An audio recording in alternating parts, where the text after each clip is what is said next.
안녕하세요. 이그스 칼럼에 오신 분들 환영합니다. 이번 영상은 탱구 김태현 선수의 22시즌을 되돌아보겠습니다. 험난했던 한 해, 기대치보다 부진했던 한 해이기도 합니다. 생각대로 풀리지 않았던 김태현 선수의 22시즌, 같은 실수를 반복해서는 안 되겠죠. 더 철저하게 준비해 23시즌은 포지션 하나 확실하게 차지하면 좋겠습니다. 영상 시작하죠. 올 시즌 스트라이크 존 확대가 시행이 되면서 출루율 기반으로 야구를 했던 선수들이 부진한 한 해였습니다. 대표적으로 홍창기, 최재훈, 이용규 선수들이 있는데요. 조용우 선수를 제외하면 모두 다 고생을 했습니다. 그중 하나 선수들은 직격탄을 맞게 되는데요. 수베로 감독은 출루율 기반으로 팀을 운영해 왔습니다. 제대로 저격을 당해버린 셈이 됩니다. 21시즌 정은원, 최재훈 선수들이 출루율로 인정을 받았지만 23시즌은 힘을 잃어버린 것도 사실입니다. 이건 오늘 영상 주인공인 김태현 선수도 마찬가지인데요.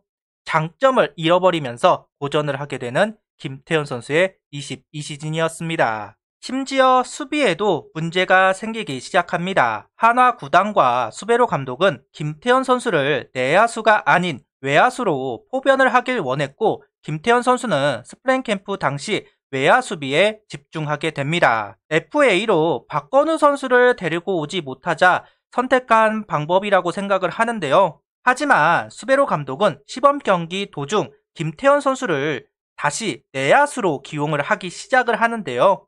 개막을 하고 나서는 외야와 내야를 경합하게 하는데요. 결국은 문제가 터지게 됩니다. 이도저도 아닌 수비를 하게 되는 김태현 선수입니다. 여기에 타격도 제대로 이루어지지 않게 되면서 김태현 선수의 고난이 시작이 되는데요. 결국은 김태현 선수 기용 문제가 화두가 되기도 하죠. 시작부터 꼬여버렸던 김태현 선수의 22시즌이라고 할 수도 있을 것 같습니다. 그래서 그런지 4월, 5월 1할 때 타율을 기록하면서 당황스러운 모습을 보여주었습니다. 결국 5월 8일 말소가 되는데요. 열흘이 지난 후 다시 콜업, 비교적 빠르게 콜업이 되기는 하지만 그래도 말소 전보다는 나아지고 있는 수비와 타격이었습니다. 6월부터는 반등에 성공하면서 2할 후반대 타율을 보여줍니다. 김태현 선수 장타에 욕심이 있었다고 하죠. 결국 장타에 대한 욕심을 버리고 정확성에 초점을 맞추니 성적이 회복하는 모습을 보여주는 김태현 선수입니다. 9월 주춤하지만 10월은 5안타를 기록하면서 시즌을 마감하게 되었습니다. 김태현 선수가 부진에 대해서 이야기를 한 적이 있습니다. 지난해 200타선 넘게 나가 홈런을 3개밖에 못 쳤다. 더 치고 싶은 마음이 있었다. 치려는 욕심이 크다 보니까 안 좋은 공에도 손이 많이 나갔다 이야기를 합니다. 이맘때 어린 선수들이 분수에 맞지 않게 장타를 욕심내는 경우가 있었습니다. 이해는 갑니다. 장타를 칠 수 있다는 평가가 있는 것과 아닌 것은 FA 시장에서 큰 차이를 보입니다. 액수가 달라지는데요. 그것도 좀 많이 차이가 나죠. 이제 20대 중반 1군에서 성적을 기록하면서 2군보다는 1군에 있을 것 같은 김태현 선수 입장에서는 큰 그림을 그리는 거 이상하지는 않습니다. 거기다 어릴 때 도전을 해야지 나이가 차서 장타를 늘리려고 하면 더 힘들겠죠. 실패를 하더라도 다시 한번 기회를 얻을 수 있는 나이이기도 하기 때문에 딱 이맘때 선수들이 그 유혹을 이기지 못하고 스윙이 커지고 밸런스가 무너지는 경우 왕왕 있습니다. 원래 당해봐야 안다고 합니다. 어쩌면 김태현 선수에게 22시즌은 큰 약이 될 수 있을 것 같습니다. 이어서 이야기하자면 계속 멘탈이 무너졌다. 비시즌에 스윙 메커니즘에 변화를 주려고 했는데 잘 안 된 것 같기도 하고 여러 가지가 겹쳐서 그런 결과가 나온 것 같다. 거기다 외야로 정식으로 나가다 보니 몸이 알게 모르게 얼었다는 이야기도 한 적이 있는 김태현 선수입니다.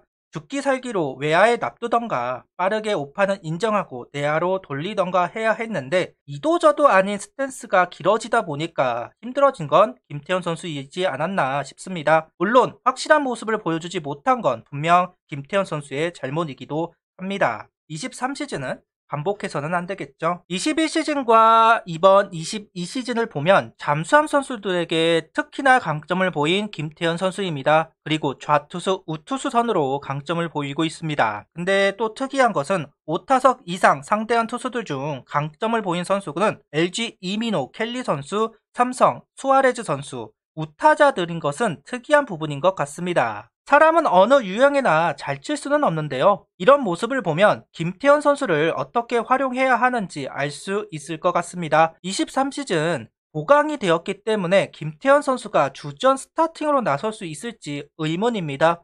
백업일 가능성이 전 조금은 높다고 보는데요. 하주석 선수 징계 복귀까지 이루어진다면 더더욱 주전으로서는 힘이 들 겁니다. 확실한 단점이 보이는 선수, 그에 맞춘 기용도 생각을 해볼 필요성이 있을 것 같습니다. 그리고 김태현 선수 22시즌은 1번부터 9번까지 골고루 스타팅에 나왔는데요. 이런 경우도 흔하지 않습니다. 여전히 4번 타자의 퍼포먼스가 좋은 김태현 선수이고 2번 타자일 때도 5개 홈런을 기록하는 모습을 보여주게 됩니다. 여러 포지션, 여러 타선을 소화하는 김태현 선수. 다재다능이라고 할 수도 있고 확실함이 없는 타자라고 할 수도 있을 겁니다. 김태현 선수에게 23시즌은 좀 정리가 되는 시즌이 되었으면 좋겠네요. 현재 질롱코리아 2차 파견 명단에 김태현 선수가 있습니다. 1군에서 거의 풀타임을 뛴 선수라서 갈 이유가 있을까 하는 생각이 있기는 합니다. 이미 장점과 단점이 확실하게 있는 선수이고 외국인 선수들에게 겁을 먹을 만한 성적을 보이는 것도 아닙니다. 타격이 흔들린 적이 있는 만큼 미리 몸을 만드는 겸 파견을 보낸 것이 아닐까 싶습니다. 확실하게 자기 타격을 완성시키고 스프링 캠프에 합류를 하면 좋겠네요. 김태현 선수도 이제는 유망주가 아니라 성적을 내주어야 하는 선수입니다. 타격, 수비, 확실한 컨셉을 잡고 그에 맞는 타격을 해주어야 합니다. 22시즌은 그 부분을 어필하는 데 실패를 했습니다. 다행히 후반기 타격과 수비가 나아지는 모습을 보여주면서 마냥 반짝은 아니구나 싶지만 그래도 김태현 선수에게 기대하는 바는 하락했다 할 수 있습니다. 다시 회복해야 되겠죠? 꼭 그래야만 합니다. 그래도 22시즌 시행착오를 크게 한 김태현 선수이기 때문에 좀 단단해지지 않았을까 싶은데요. 세상 일은 모릅니다. 내야 선수들이 부상 이탈이 없는 선수들이 아닙니다. 그만큼 김태현 선수가 필요한 것은 분명합니다. 하지만 언제까지 백업으로 끝날 수는 없습니다. 23시즌 경쟁을 해야 하고 그 경쟁에서 이기는 선수가 되기를 바랍니다. 구독, 좋아요, 알림 설정 부탁드리며 영상을 봐주셔서 감사합니다.